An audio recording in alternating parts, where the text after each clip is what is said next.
सभी साथियों को मेरा जय भीम, जय भारत, जय संविधान।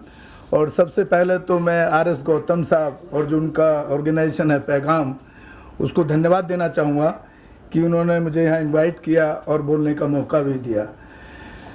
मैं भाषण नहीं देता हूँ, मैं काम की बात ज़्यादा करता हूँ और आपसे कुछ सवाल बड़े टेढ़े भी करता हूँ। कई लोगों को तकलीफ़ हो सकती है, हो सकता है आर.एस. गौतम साहब को भी ना हो जाए, माफ़ी चाहता हूँ पहले।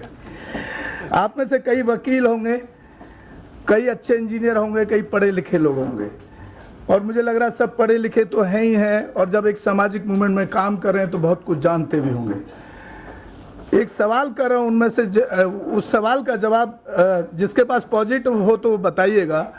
आज तक किसी ने किसी एट्रोसिटी के अंदर किसी एसएचओ को, किसी एसएसपी को, किसी डीएम को कॉल किया है न्याय दिलवाने के लिए? आप संगठन चला रहे हैं, ऑर्गेनाइजेशन चला रहे हैं, समाज के मुद्दों पर, बहुजनों की बात कर रहे हैं।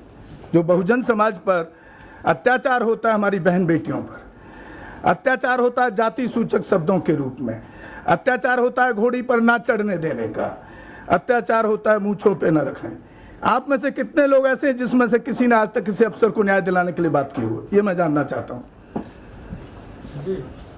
बहुत बहुत धन्यवाद, लेकिन संख्या मुझे लगता है बहुत कम है क्योंकि जो मीटिंग में सभी पढ़े लिखे लोग हैं, व्यक्ति हैं। मैं आपको जानकारी के लिए आपके बीच में लंबी चौड़ी क्योंकि साहब, एक तो मैं काम की बात ज़्यादा करता हूँ पूरे देश के अंदर। ये भाषण नहीं है, असलियत में कर रहा हूँ। आप मेरे चैनल पे देख सकते हैं, ऑडियो रिकॉर्ड करता हूँ, वो ऑडियो सुन सकते हैं। जो भी अगर कोई जवाबदेही अगर मेरे ऊपर थोपना चाहता है, जवाब चाहिए तो मैं जवाब देने के लिए तैयार हूँ, उसको प्रैक्टिकल रूप में दिखाने के लिए भी तैयार हूँ। पूरे देश के अंदर किसी भी स्टेट के अंदर बहुजन समाज की बहन बेटी या बहुजन समाज के SC ST OBC माइनॉरिटी के ऊपर कोई भी अत्याचार हो, आप मेरे नंबर पे कॉल करें। उसी टाइम वहाँ का SSP, चाहे DM हो, चाहे SSP हो, चाहे SP हो, चाहे CO हो, मेरे एक फ़ोन के बाद इसी RSS कथित सरकार के अंदर कार्रवाई क्यों करता है? उसका जीना हराम कर देता है अकेला आदमी। साहब ने बोला, एक बार ऑफिस में हम बैठे, 2-3 घंटे की मीटिंग हुई, बोले आप हमारे संगठन से जुड़ जाओ। मैं साहब संगठन से जुड़ के गुलाम नहीं बनना चाहता हूँ। बैसपा में सन 84 से लगातार काम किया। एक रेप केस के अंदर, उस रेप केस को हैंडल करने में, FIR कराने के अंदर और उसका मेडिकल कराने के अंदर मुझे 1.5 महीना लगा। वहाँ पर एक नेता जा करके बैसपा की कहती है 6 लाख लेकर के केस वापस ले लो। मैं साहब, मैं किसी संगठन में मैं काम नहीं करना चाहता, अपने दम पे करता हूँ, अकेले कर रहा हूँ और कहीं से कोई आर्थिक सहयोग भी नहीं कर रहा है। ये भी मैं आपके सामने बोल रहा हूँ। 2 नाम गिना सकता हूँ, नानक चंद समीर साहब आए हुए हैं मेरे साथ तोंडली से। एक अशोक निर्वाण साहब हैं जिनके फादर लगभग 20 साल बाबा साहब के साथ रहे, उनका थोड़ा सहयोग कभी कभी मिलता है आर्थिक तौर पर, अदरवाइज कोई आदमी अभी तक नहीं मिला अपने जेब से पैसा लगा करके। और आज तक और जी न्यूज़ के लेवल का बड़ा स्टूडियो पूरे बहुजन समाज के एक आदमी के पास है, तो गौतम रत्ना के पास है। 24 आवर समाज के लिए उसको लगा रखा है। कहीं की भी कोई भी किसी तरह की किसी की घटना हो, ये ज़रूर आप मेरे नंबर पर फ़ोन करें और उस अफसर का ऑडियो रिकॉर्ड करता हूँ कि कल को मुकर ना जाए। लेकिन उसमें कुछ शर्तें भी हैं मेरी। जिस परिवार के साथ अत्याचार हुआ है वो परिवार मेरे से डायरेक्ट बात करना चाहिए। उसमें बीच में दलाली होते भी मैंने देखा है।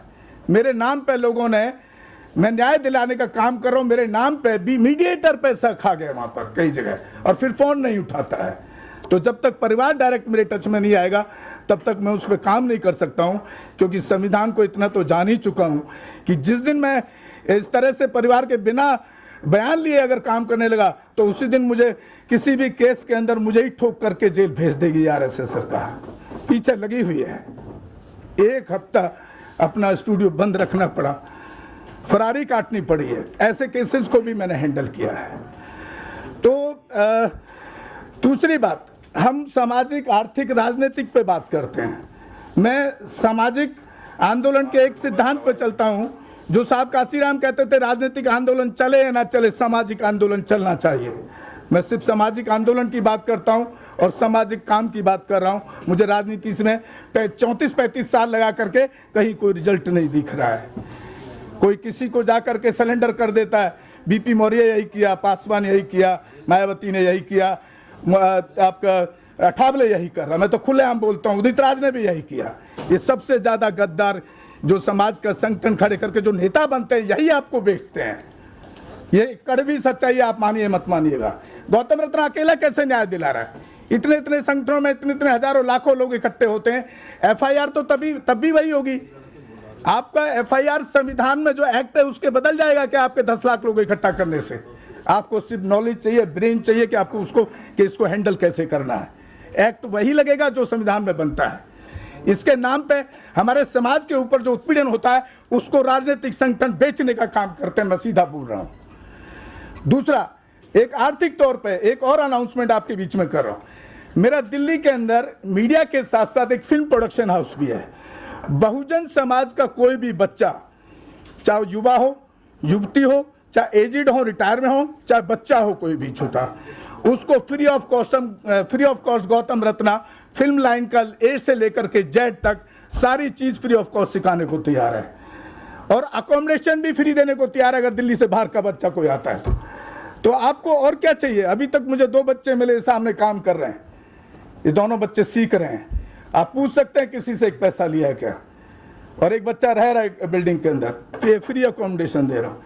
तो इतने बड़े बड़े संगठन के बाद भी हमको कुछ दिखता नहीं है, मतलब एक ठोस कहीं रणनीति कुछ दिखती नहीं है।